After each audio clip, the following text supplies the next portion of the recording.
On the other side of a wormhole is Texel, an 8-bit universe innocent of both death and war. Here, three tribes of immortals live their own divergent lives until a mechanized invasion from another dimension shatters their peace and complacency. Can the Texeli set aside their enmities and unite under your leadership? Will the warlike ways you teach them ultimately destroy this peaceful world? And who exactly is this enemy, so bent on conquering Texel? I will take you on a journey back to December 2012, back when Mobage was still going strong here in the West. D.O.T, the parent company, woke up one day and decided to unleash the greatest mobile game known to mankind, a game we mere mortals were not yet ready for nor deserving of. Defender of Texel, abbreviated D.O.T. In this video, I'll be briefly describing the basics of the game's mechanics as we journey through the 3 years D.O.T blessed us with before stripping us from the last good thing humanity ever devised. The gameplay was rather simple. At its core, Defender of Texel was your typical gacha mobile RPG that makes you sneak into your mother's room, rummage through all 13 of her bags and purses until you find her tiny ass wallet. Also, you can use her debit card and spend all the money she had been painstakingly saving up through blood, sweat and tears to pay for your higher education. I mean, look at those pixels. Who needs higher education when you can have this beautiful PNG? What was that? You found that exact PNG on Bing Images? And her stats are absolute garbage? Well, listen here, you motherfucker. One of the many aspects of D.O.T that set the game apart from all the other gacha RPGs was the battle system. As someone who used to play Brave Frontier, Phantom of the Kill, Crash Fever, Dark Lord Legends, and many others, there was not another game I played that used that same gimmick. Your party, or band, consisted of 9 Texeli that you would arrange in a 3x3 formation. Your formation needed to be tactical, since once you entered the battle, you would be faced with either a line of 3 enemies or a single boss, and the way you attacked was by sliding your finger horizontally, vertically, or diagonally. Each Texeli has a skill associated with it, and each skill in turn has a cooldown. Some were 0, meaning that Texeli would always use its skill, while others had 1, 2, 6. Why the hell do you have 6, you worthless piece of... Each time you swiped a line, their cooldown would lower by 1. And there were no skills or items that would lower that cooldown further. The only way to improve cooldowns was to self-fuse a Texeli up to 5 times. There were lots to consider about each Texeli, such as their class, screw you warlocks, tribes, screw you Hemi, and sign. All my homies love fire babes. However, the most important attribute was their tier.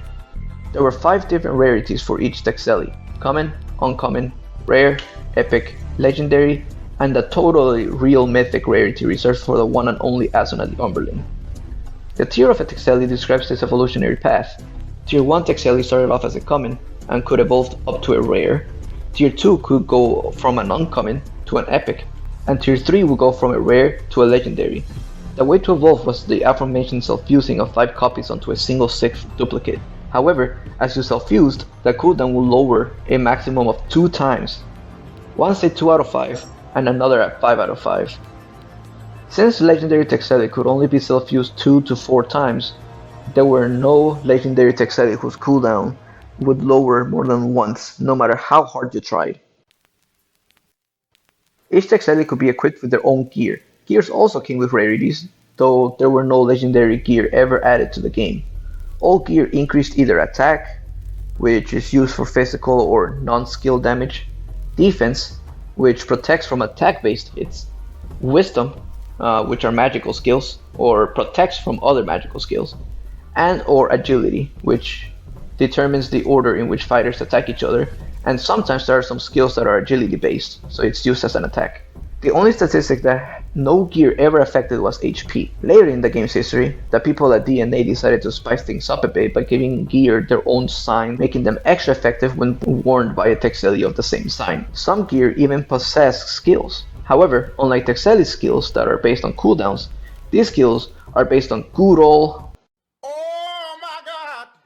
It's a gacha game. What do you expect? You're already signing your soul away to RNGs the moment you decide to play the game. But by golly, the Defender of Texel annoy the hell out of you with the gear's RNG. Although you could increase the chances of skills activating by self-fusing the gear, the percentages were still rather low for most skills. Some of the worst RNG gear skills were the ones who buffed a single Texeli in the line. Not only were you praying that the skill would activate, but that it would affect the Texeli you wanted it to affect. However, There are far worse circumstances in which gear RNG would make you lie about how you were walking and minding your own business when a bully decided to push you against the sidewalk, cracking your phone screen in a very tragic but totally real scenario, until you realize it's summer break and you haven't stepped foot outside your home in the past month. Not all events were available from the very beginning. Once upon a time, there were no events at all. However, starting about 2 weeks after the game's release, the first event was introduced, Raid. This event boiled down to a player navigating through an event-specific dungeon and randomly encountering a raid boss. Raid bosses were far more powerful than your typical enemies and would require multiple attempts to defeat, but they were each only available for a limited time before they escaped. Each attempt will require battle points, which could be replenished with Nux or Nux beats. You had unlimited attempts within the time limit, but the moment you encountered the boss, other online players would be able to attack that boss and help you defeat it if they happened to encounter the boss at the same time. There were prizes for being one of the players who dealt at least one damage point to the foe, but there were additional prizes for being the one who dealt the final blow and also being the player who did the most damage overall.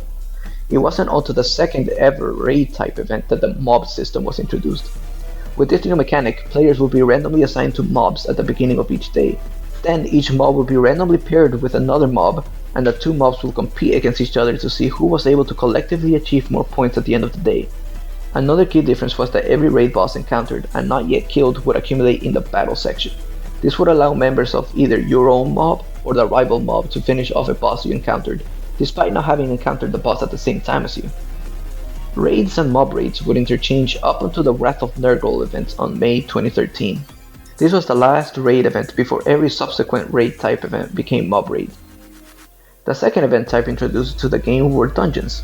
All dungeons had the same premise. Enter event-specific dungeons, each stage more difficult than the other, in hopes of collecting more and more valuable loot. This could be gears, items, texeli, or you name it. That said, there were multiple types of dungeons: elemental, tribal, and class. Each type of dungeon would give a stat boost called edge to any fighter that shared the same attribute. For instance, entering a fire dungeon would give all fire texeli a 200% edge to all stats. Each time a new dungeon event would appear, that type of dungeon event would alternate, much like alternating between raid and mob raid. The third type of event introduced was the PvP event. This is the event that caused millions of innocent Samsung Galaxy 3s around the world to be sent hurling at a wall due to gear RNG. In these events, a player will randomly encounter a single line from another online player's band when journeying through dungeons. Unlike the other events, PvP events did not have a unique special area or dungeon, so a player had to navigate through the main campaign in order for a chance to encounter the lines.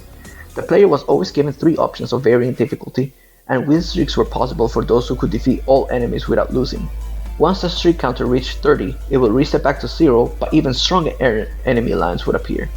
Starting with the second PvP type event ever released, echelon mechanics came into effect. Players would join an echelon at the beginning of the day and face off against other players to decide who was worthy enough to promote, who were forced to remain, or who were unworthy enough to be demoted. Then DNA would release a rather world-shattering update on August 2013, roughly 8 months after the game's release. The first ever Siege event was introduced. These events all followed the same basic idea. Players are randomly assigned into hosts. These hosts were similar to mobs in that hosts would be paired up with another host to battle for which one manages to collect the most dots by the end of the day. However, this event also borrowed from the echelon idea by making it so winning hosts are able to promote to the next level. There were 7 levels in total: clay, graphite, iron, brazen, argent, gold, and crystal. The way players would collect dots was by destroying strongholds. Strongholds were usually themed according to the event, but they were all guarded by sentries, which players had to defeat individually, and a boss, which a host had 5 minutes to defeat. Once defeated, or once the 5 minutes expired, the stronghold would become available for the entire host to gang up on. Occasionally, a crystal stronghold would appear, which provided considerably more valuable prizes upon destruction. For the vast majority of D.O.T's runtime, events would cycle between Siege, Dungeon, PvP, Mob Raid, and back to Siege, with each event lasting 6 days. The 7th day of the week would provide 24 hours of reprieve, during which players would enjoy the agonizing experience of attempting to swindle all the players into buying that event's prices for triple the actual price before the next event was released. However, Terrible news befell the community late December 2014. The New Year's Siege event marked the first event of the end. From that point forth, there were events only once every 2 weeks, and there were no paid builds available. 7 events followed this one until the Connect the Dots event marked the last event ever released. This last event ended on April 13th, 2015. No updates were made from that point until the Day of Reckoning, June 30th, 2015, marked the last day that servers were open. Texel was no more. All hope had been lost. Thank you to all the devs involved in those beautiful 3 years of my childhood. The connections I made during those years molded me into who I am today, to the point that I can't stop talking about this game even in 2022.